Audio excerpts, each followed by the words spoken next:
Hey everyone, welcome to Your Guide Outside, and thanks for joining us today. We're going to be talking about a trip that Julie and I have gotten to go into the Grand Canyon. We have drawn one of those coveted backcountry permits, and I'm going to be spending 5 days and 4 nights in the canyon. We're going to talk about our trip route, the trip that I picked for us since we've never been in the canyon. I think it's going to be the best trip for beginners. How we applied for that. There's been some changes in applications, how you apply for them, so it's actually going to be super easy now. We're going to talk about the best times of the year to go that I think would be, the most comfortable in the canyon. And then most importantly, we're going to talk about how we're preparing to get out of the canyon. And some of the frequently asked questions, the rangers say that people often ask them, how long does it take to get down to the river? But they never ask, how long is it going to take us to get out? So we're going to show you what we're doing to prepare for that and the routes we're going to take. So here we go.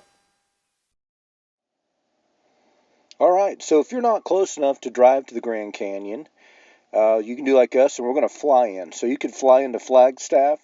It's about an hour and a half from the Grand Canyon National Park, but it's about twice as much as flying into Las Vegas or Phoenix. And Las Vegas is 4 hours away from the Grand Canyon, and Phoenix is about 3.5 hours. We have family in Phoenix, so we're going to take this opportunity to spend a little bit of time with them. So we're going to fly into Phoenix, and then we're going to drive up through Flagstaff to the park. So the first night that we get there, we're actually going to stay in this little town of Tusayan. It's about 6 miles outside the park. And in the summer, they have a shuttle that actually goes from the town into the park, ran by the park. So that'd be a great place to stay in the summer. All right, so like I said, right about here, we're going to stay at the little town called Tusayan. It's just outside the park. And then in the morning, we're going to come in and we're going to park at the Grand Canyon Visitor Center. And we're going to catch the early express hiker shuttle. And it starts running this time of the year at 6 o'clock. It starts over here at Bright Angel Trailhead, and then it goes and picks people up at the Backcountry Information Center. You could park there also. And then it comes over to the Visitor Center and picks people up. And then it takes them straight over to the South Kaibab Trailhead. And that's where we're going to start our hike at. All right, so the trail that I planned for Julie and I think it's going to be a great trip for beginners, people who maybe are experienced backpackers but have never been into the canyon. It's going to be a great first hike for that. If you're not a backpacker and you're deciding, hey, I want to do it, I think this is going to be the best exposure to the canyon that you can get with limiting the amount of risk that you take. The corridor trails all have rest stops and ranger stations along the way. The South Kaibab Trail does not have any water on it. Bright Angel has several spots for water. And then the North Kaibab Trail actually runs along the Bright Angel Creek. So there's water available there. Just make sure you take something to treat your water. They even advise some times of the year that you treat the water out of the drinking faucets too. So make sure you pack something to treat water. So to start our trail on day one, we'll start right here at the South Kaibab Trailhead, and we're going to head right down, and we're going to spend the first night at Bright Angel. This is about a 7-mile hike downhill. Then there's several spots that you can stop. There's restrooms along the way. Make sure you pack enough water on the trip down, because there is no water on this trail. So the first night we're staying at Bright Angel, and then the next day 2 we're going to hike up the North Kaibab Trail, and we're going to spend the second night up here at Cottonwood Campground. So there's water up there, there's restrooms, and there's obviously campsite, and then there's water all along. Kind of a point of interest is Ribbon Falls. We'll probably go over and see it either on the way up or on the way back. It looks like it's not very far, not even quite half a mile over there. And then Roaring Springs, if we're feeling like a little extra hike, it's almost 2 miles up to Roaring Springs. So we'll probably try to get up there and check it out. So the second night, we're staying at Cottonwood. The third day, we're coming back down the North Kaibab Trail, right back down to Bright Angel. And then we've arranged dinner at the Phantom Ranch for the third night. You can do that online. Make sure you do it way in advance because they book up pretty fast. And Julie and I just happened to get like the last two meals on the day that we wanted. There wasn't even anything available the days surrounding that. You know, we couldn't even do it the day we got there. So just turns out that's the day we wanted to do it. There was two spots left. The Phantom Ranch serves two types of dinner. They got a hiker stew, and then they got a steak dinner, and then they've got breakfast in the morning, and then they have hikers sack lunch that they'll prepare for you, and then they also have the canteen, which you can just get a snack and some drinks there. But all the meals are by reservation, so make sure you check that online and plan that well in advance. So the third night we'll actually be spending right here at Bright Angel again. So the fourth day, we're going to be coming across the Silver Bridge and then taking River Trail up to Bright Angel Trail. And we'll be spending the fourth night at Indian Gardens, which is now called Havasupai Gardens. So the fourth night we'll be staying there. And then the fifth day, we'll be headed out of there and we'll be working our way out the Bright Angel Trailhead. And then we'll just catch the shuttle back here. And then we have another hotel arranged in Tusayan with a hot tub. So I think we'll probably need one. So that's the trip that we've got planned. And I think it's going to be a great trip for beginners, first timers into the canyon. It's going to be really great. I don't know if you've ever watched any of the videos of people who've been down in the canyon, but it looks pretty spectacular and we're pretty excited about it. So look for that video when we get back. We'll be putting one out of some of the things that we saw, and hopefully it's enjoyable and we don't get to get rained on or anything like that. All right, before we talk about how to get your permit, let's talk about when should you go. So Julie and I talked about it. We did a little research, and right here it tells you the temperatures inside the canyon. If you look online at the Grand Canyon, it's going to tell you the temperatures on the rim.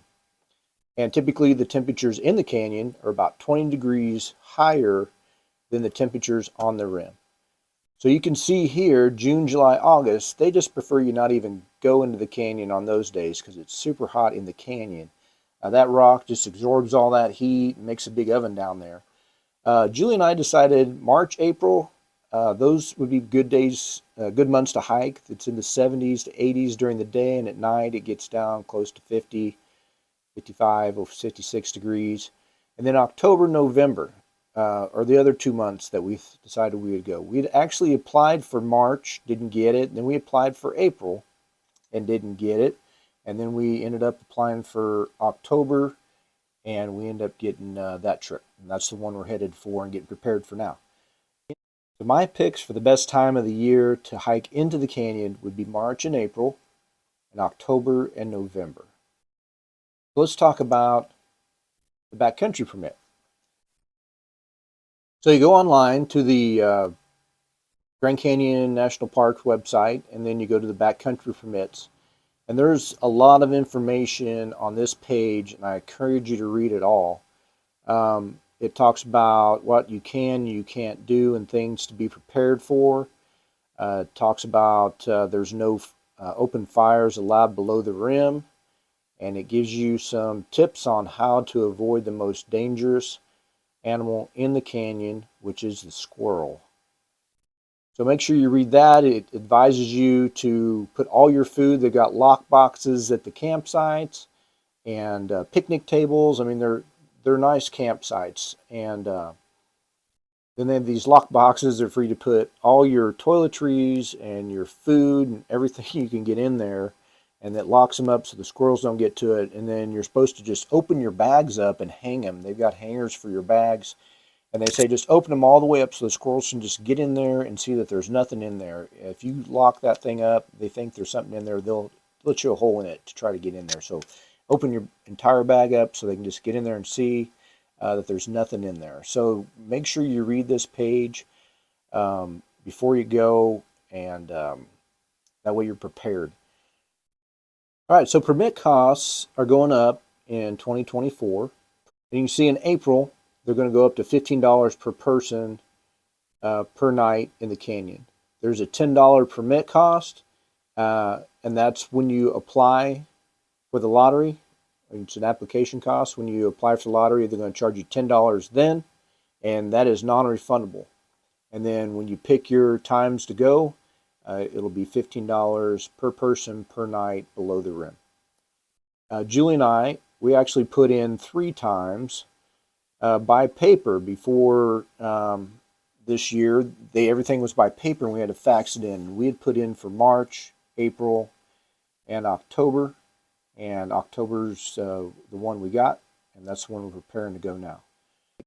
What you need to know here is when to apply.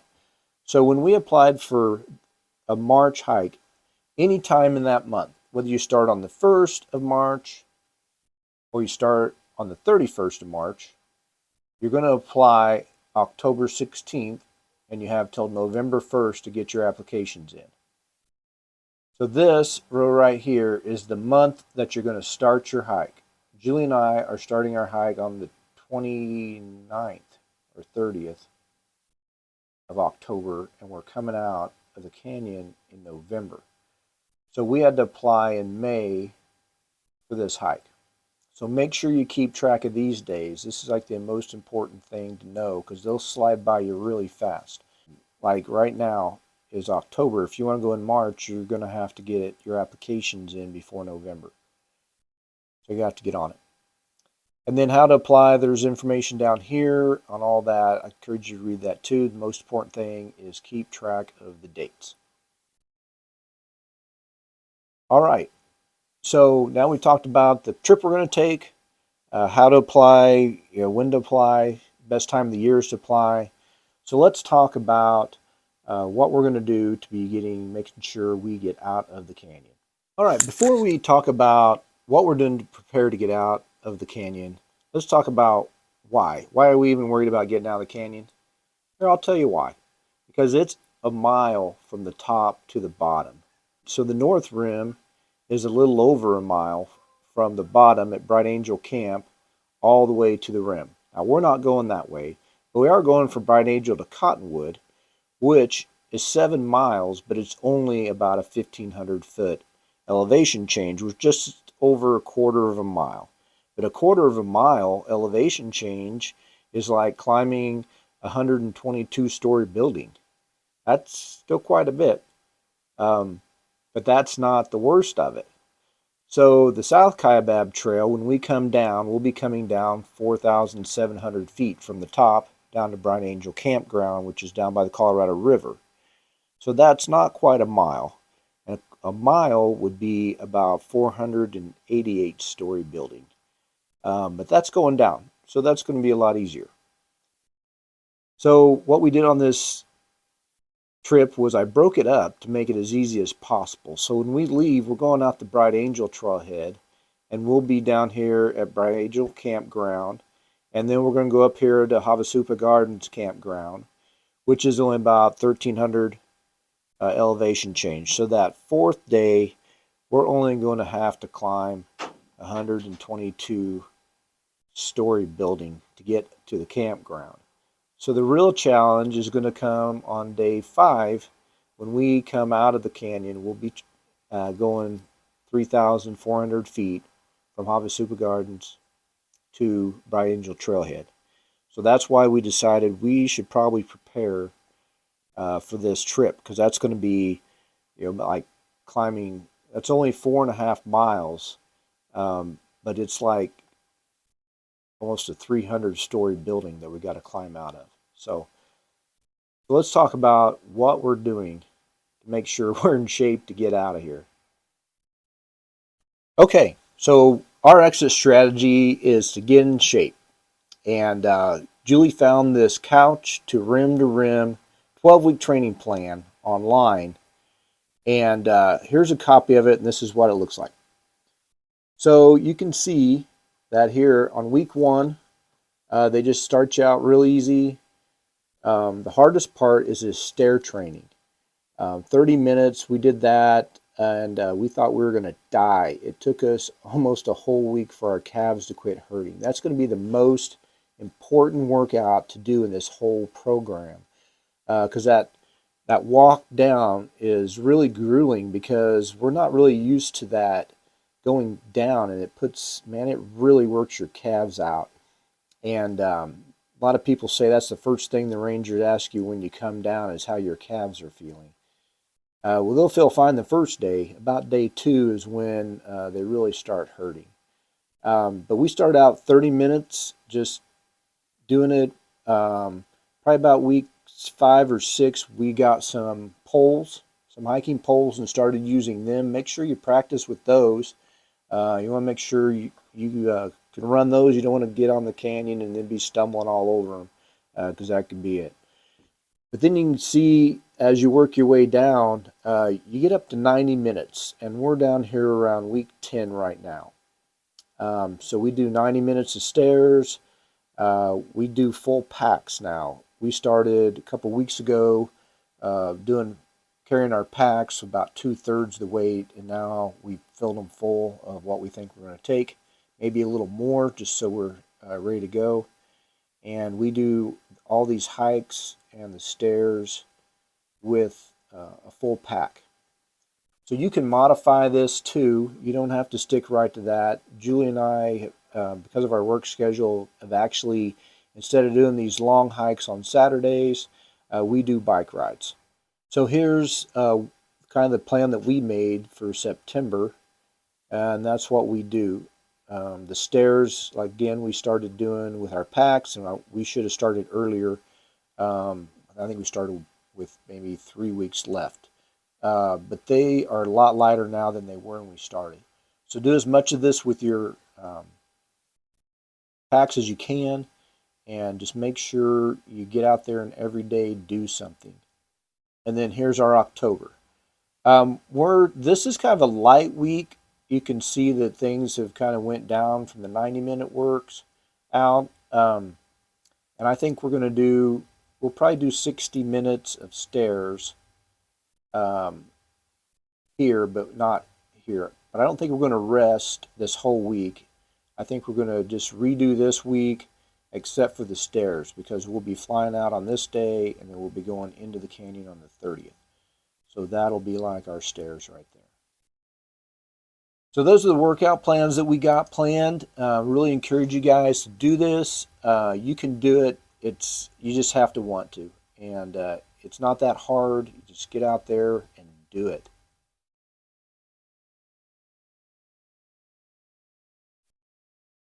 Hey, thanks for watching, and I hope this video encouraged you to get out there and take a few risks and step outside your comfort zone. This is going to be a great trip, and we're really going to enjoy it, and I would encourage you to do the same. This trip here maximizes your exposure to the canyon while minimizing the risks that you're taking. There's water all along the way, and the campgrounds are really nice. So if you've ever been to the Grand Canyon, hey, leave some comments down below of what maybe we should take, or what you like the best about being in the canyon, or what you didn't like about being in the canyon. So leave a comment down below, and until next time, get out there and do something.